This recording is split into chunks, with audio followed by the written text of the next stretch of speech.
Salut à tous, alors on va parler de OSS 117 Alerte Rouge en Afrique Noire, qui est le troisième volet de la saga OSS 117, avec Jean Dujardin bien entendu. Alors personnellement, moi je suis un très très grand fan des deux premiers films, donc si vous êtes fan, de toute façon, si vous n'avez pas accroché aux deux premiers films, ça sert à rien d'aller voir forcément celui-là. Si vous êtes fan des deux premiers films, alors là il n'y a aucun problème.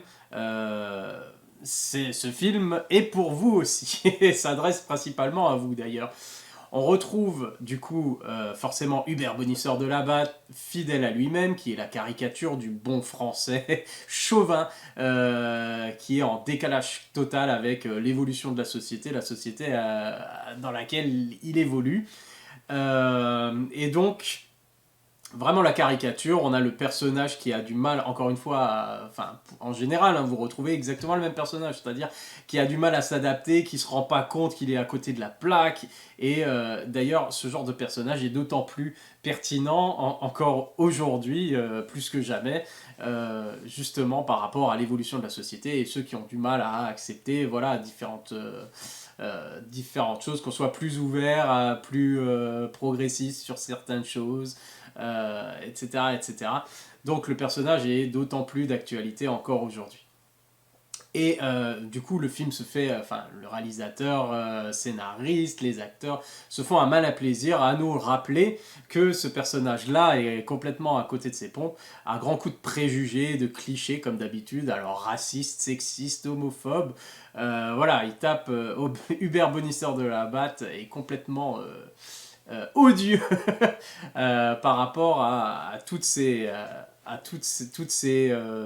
on va dire tout ce qu'il ne considère pas comme étant voilà euh, le français parfait. Euh, Comme pour les deux premiers volets, le politiquement incorrect forcément est de mise ici, et on rit beaucoup de la bêtise du coup du personnage. Et c'est ça ce qui est encore une fois bien, c'est-à-dire que on n'est pas là en train de se dire oui, alors il dit des choses racistes et on n'est pas là en train de dire ouais c'est ça, il a raison, il a raison. Non, encore une fois, il nous montre encore une fois dans ce film-là que le personnage est complètement à côté de la plaque et qui dit des choses absolument terribles. Et c'est par rapport à la réaction des autres ou par rapport à sa bêtise à lui-même en fait qu'on rit, et c'est tout à fait réussi. C'est tout à fait réussi, encore une fois, ça fonctionne. Et Jean Dujardin reprend le rôle, alors ça faisait quand même 10 ans, plus de 10 ans je crois, depuis le deuxième volet. Et en fait il le retrouve vraiment avec une aisance. Et moi j'adore vraiment Jean Dujardin en tant qu'acteur. Je trouve qu'il a un côté, enfin il rend ses personnages tellement naturels, et celui-là aussi, quoi. Donc, vraiment, avec aisance, il reprend ce rôle-là. Et il a un timing comique, mais qui est absolument génial. Que ce soit au niveau de la manière dont il va sortir les répliques, que ce soit au niveau simplement de l'expression faciale. Des fois, il y a une scène où il ne dit absolument rien, il ne fait que réagir par des trucs, c'est à mourir de rire. Et au niveau de la gestuelle, de sa manière de bouger, de se déplacer, enfin, même dans les voilà, si c'est une scène d'action ou des choses comme ça, il a eu vraiment une présence, il a un charisme et il a un timing comique qui est absolument parfait. Et du coup, encore une fois, c'est vraiment du grand art tout ça. Il est rejoint cette fois, il a un coéquipier, hein, OSS 117 a un coéquipier, et c'est Pierre Ninet qui le joue, et c'est un très bon ajout en tant que collègue, mais en même temps rival de OSS 117, qui montre un agent plus jeune finalement, et qui est beaucoup plus du coup intégré à la société, aux nouvelles tendances, etc., etc. Donc forcément ça clash, hein, entre le vieux conservateur chauvin et puis le jeune voilà, qui est beaucoup plus dans l'air du temps. Forcément ça clash. Et c'est toujours très bien. Ça fonctionne très bien. Les répliques, les gags, les situations, pour la plupart, ça fait mouche, encore une fois, au niveau de l'humour. On rigole beaucoup, même si comme pour les autres, finalement, comme pour les autres films avant ça, il y a certains gags, certaines blagues qui sont un peu moins inspirées que d'autres. Mais dans l'ensemble, il y a vraiment tout ce qu'il faut. Sur le nombre de vannes et ce qui réussit, c'est 80%, 90% des cas, ça me fait beaucoup rire. Et les personnes avec qui j'ai vu le film aussi, du coup. On trouvera aussi, et ça on retrouvait peut-être un peu dans les autres, mais alors, je sais ouais, j'avais pas ce souvenir plus que ça, mais des petites longueurs des fois, et forcément, c'est là où peut-être où l'humour ne fonctionne pas aussi bien, ou des choses comme ça. Mais il faut bien, ce qui est bien avec ces films-là, c'est qu'ils développent une vraie histoire. C'est pas un enchaînement de scènes comiques indépendantes de parodies ou de trucs comme ça. Non, il y a toujours une vraie intrigue ou plusieurs, une vraie histoire avec les personnages, etc., qui ont vraiment des rôles à jouer. Et du coup, c'est peut-être au moment où il place un peu plus d'intrigue on trouve peut-être un peu le temps long, mais bon, c'est nécessaire pour faire avancer le film. Mais rien, dans tous les cas, rien de grave, quoi. On va pas se plaindre parce que pendant 2 minutes, on n'a pas rigolé. Voilà.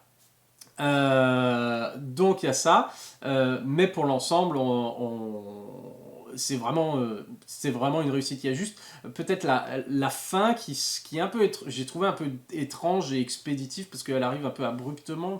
Enfin, comme si Nicolas Bedos, qui a réalisé le film, n'était pas sûr de comment finir son film. En fait, il avait sa trame, etc. Il savait les gags et tout ça se voit. Et après, il savait peut-être pas trop comment finir son film, surtout que clairement, par rapport aux deux autres, en fait, la différence par rapport aux deux autres, c'est que la fin de ce film-là appelle clairement à une suite. Ici, du coup, il y a des choses qui sont laissées un petit peu en suspens par rapport à certains personnages et la fin est un peu abrupte, mais dans l'ensemble, c'est vraiment, c'est pinaillé quoi sur des détails. Rien de trop grave, donc c'est vraiment une réussite. Nicolas Bedos, qui coécrit et réalise le film, a bien conservé voilà, le style, l'humour et on va dire l'esprit, tout simplement, des films précédents de Michel Hazanavicius. Qui n'est pas revenu justement pour réaliser ce film-là, mais pas de problème, on retrouve ça, on retrouve exactement l'esprit des films précédents. Cette fois, ça se passe en 1981, donc il y a beaucoup de références aux années 80, à l'élection, Giscard, Mitterrand, la guerre froide, le Walkman, les communistes. Il y a plein de références aux années 80 et la plupart du temps, ça fonctionne bien. On s'y croirait. On croirait un film avec Belmondo par moment. Ça fait beaucoup penser, ça rappelle un peu certains de ces films au niveau des cascades, de l'humour et voilà, des choses comme ça. Il y a beaucoup, encore une fois, des références aux films d'espionnage, des références à James Bond, et il se paye un super générique avec chanteuse, musique et tout, qui rappelle un peu justement Shirley Bassey ou Tina Turner. Donc c'est vraiment pas mal. Tout y est, les références, les gags, voilà, on va dire les références à l'époque, mais aussi les références à notre époque, forcément, puisque certaines des blagues ont on va dire, une portée peut-être un peu plus d'actualité. Finalement, ça parle non seulement de l'époque là, mais ça parle aussi de notre époque. Et donc, j'ai beaucoup apprécié ce film que j'ai trouvé très très drôle, comme les autres d'ailleurs. Alors, j'ai quand même encore une préférence, je pense, pour le premier film, hein, qui était peut-être quand même le meilleur de tout ça. Mais Alerte Rouge en Afrique Noire tient vraiment toutes ses promesses et on attend donc la suite avec impatience. En tout cas, pour moi. Voilà pour OSS 117, le troisième volet. Et à la prochaine. Bye!